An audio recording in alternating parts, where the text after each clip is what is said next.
Magandang araw po uli. Ito na naman po ako. Ang gagawin ko po ngayon yung simpleng blouse lang. May order po sa akin na 2 piraso. At ito po ay kalahating kilo. Ang 1 kilo po nito ay 200. Kaya itong dalawang to ay 100. Shoulder nito ay 16.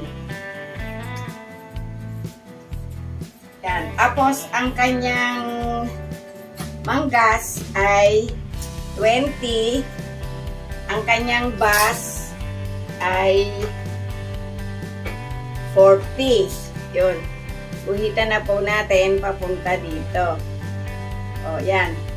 Tapos guys, yung manggas, ituwid na natin doon. O. Ngayon guys, dito, nakasagad tayo. Bababa ako dito ng 1 inch. O. Tapos, 9 inches yung natira. I-divide po natin sa 3. Dito, pumasok tayo ng 1 inch at dito ay 1 inch din. Ngayon guys, eto, ididiretso na natin dito sa neck. O. Ngayon, ang neck nito guys, eto kasi, ipofold natin siya pa ganon. Hiting ko na po muna yung neck papunta doon sa shoulder. Tapos guys, ito, i-connect na po natin siya doon sa body. O, yan, nakuha na natin. Ito kasi guys, itong front, kuha po tayo dito ng 3 inches. Yan. Ngayon, ang neck nito guys, bababa lang ako dito ng 1 inch sa harap. Kasi ito guys, ibabaliktad natin ito mamaya. May cut po ito. Yan. Tapos yung pong likod, ibababa ko po siya ng 1 inch and a half. Back po yon. Mas malalim yung back kaysa front. Tapos guys, eto, didiretso na lang po ako dito sa baba. Ang haba po ng blouse natin ay 28. Ayun, medyo slide nyo po siya doon. O, ito lang po yung body natin. Okay na po tayo dito. Dito na po tayo sa manggas. 20. Kaya dito tayo sa 10. O, ito guys. 10. Ituin nyo po siya doon. O. Ngayon, yung 10 guys, mula dito sa ibabaw, gumuhit kayo ng 5 inches hanggang dito sa pinakabuo. Ngayon, yung 5 inches, guhitan nyo po ng ganito. Etong 10 inches, ayan guys, medyo idiin nyo siya ng konti dito, bumaba kayo doon. O. Ngayon, ito guys, guhitan nyo siya papunta dito. O. I-divide natin ito sa 3. Dito, bumaba kayo ng 1/2 inch. At dito ay umakyat kayo ng 1/2 inch. Ngayon, yung open ng kanyang sleeve, lagay lang po natin sa 7. Yung pong 7, i-connecta nyo doon sa pinanggalingan nyo kanina.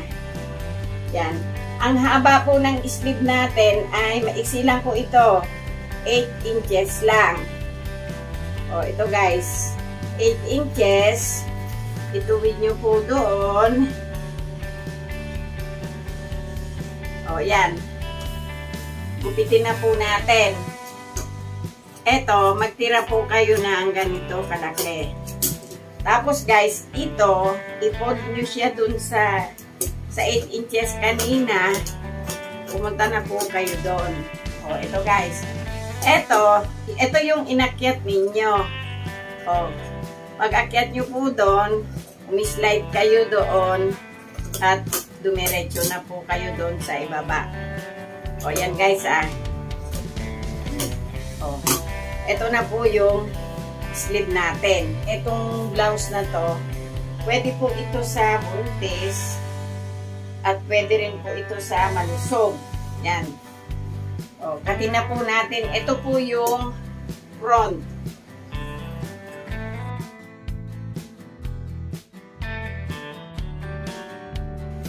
O, ito po yung ating front. Yung back natin, mas malalim yung likod kaysa po doon sa harap.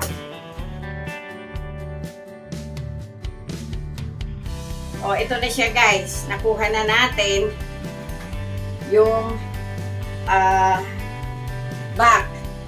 Dito sa front, ay dito sa sleeve, sorry. Ito, ganitong pagkuha dito guys. Para magkasya yung tela nyo. Ito kasi, pwedeng dito muna kayo sa banda rito. Ayan, oh. Ito guys, oh. Nakikita nyo po ba? Cut natin. Tiyagaan lang po ito. Para po magkasya ang tela natin. Ang benta ko po dito ay 100 din. Kaya sa isang blouse, may kita po kayo 50 pesos. At madali lang po itong gawin.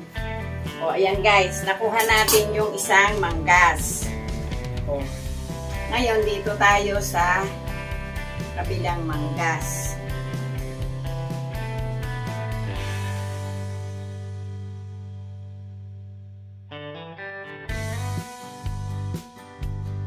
O, nakuha na po natin yung 2 pirasong manggas. Tapos guys, yung front, ito, meron akong extrang tela.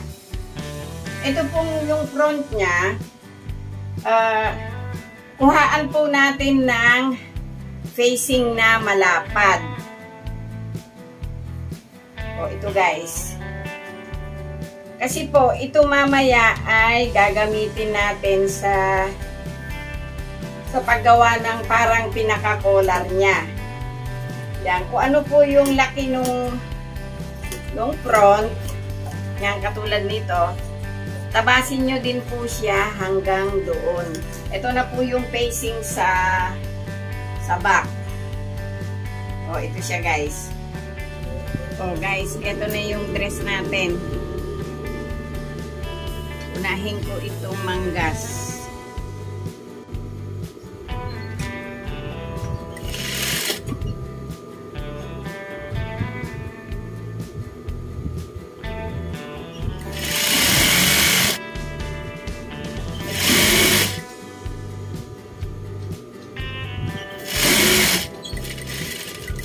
Itong facing, kunin nyo na po yung gitna doon. Ayun, may nuts na po.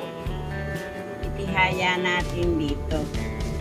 Tapos, diretso na po yung tahi natin. Pagdating po doon,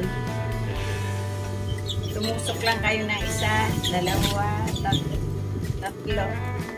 Balik po kayo dito.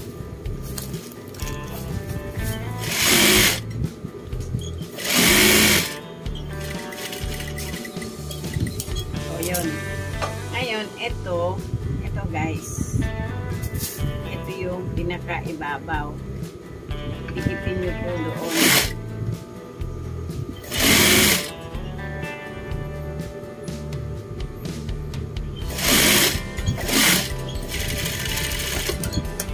Kupitan po natin ng konti. Konti lang po.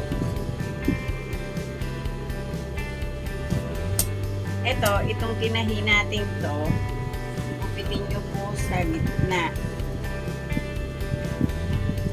Hanggang doon sa dulo na yon. So, ayun guys. Tapos, konti lang doon at konti din lang doon. Baliktarin nyo po. Pag binaliktad natin, eto, paling nyo dito sa facing. Tapos, baliktarin. Yung pong shoulder, pagdikipin nyo ng paganon.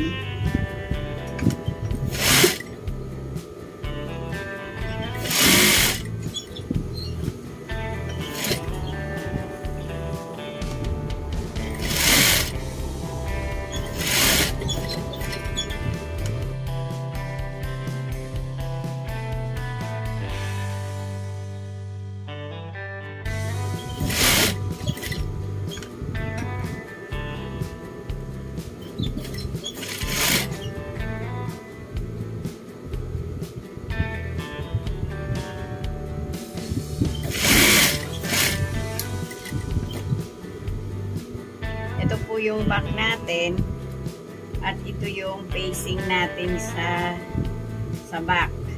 Bago po natin ikapit yung facing sa back, yan po.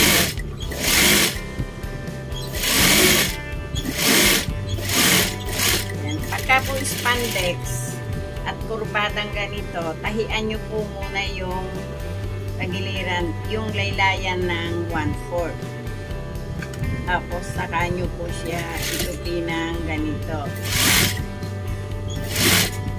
Ito po yung facing, ilapat na natin dito sa back.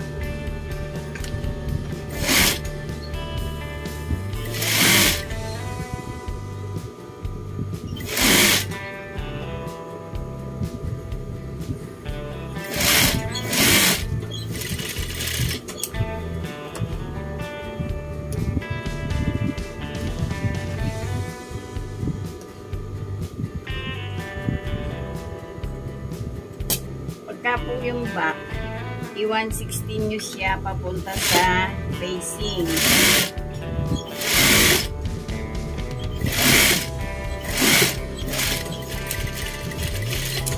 So, ito siya guys. Ngayon, yung ating front kanina, ito, itihaya nyo po siya dito sa nakataob na ito. Tapos yung pong eto, yung shoulder, yan, itahin nyo na po agad siya doon. Tapos eto, yung back, kung facing ng back, ibalik nyo po doon.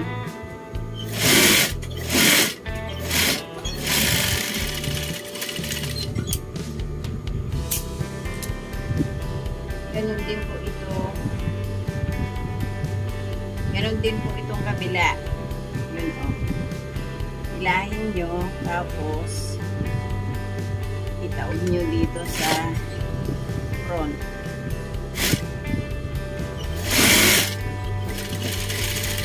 Yung overlock ko lang po yung shoulder.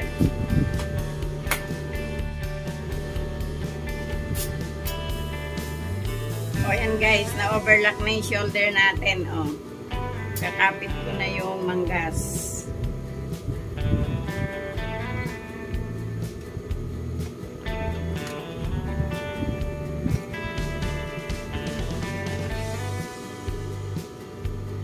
Ito na yung manggas natin.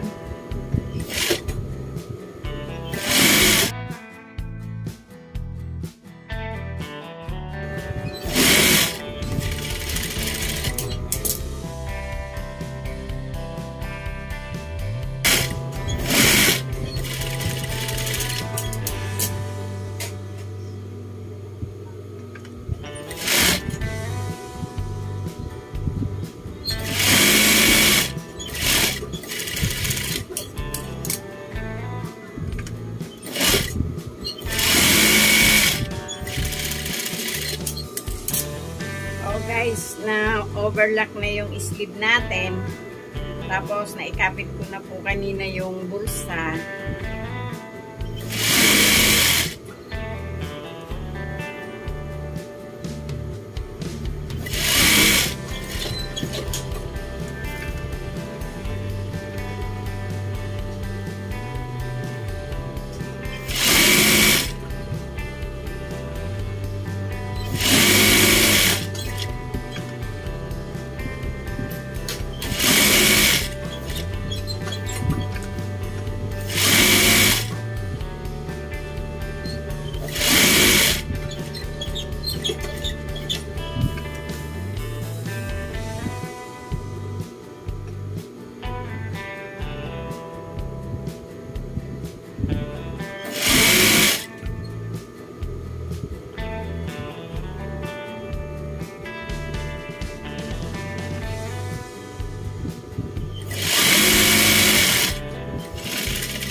I-overlock ko lang tapos tutupian na natin. Guys, na-overlock ko na yung dalawang side. hati-hatian na po natin.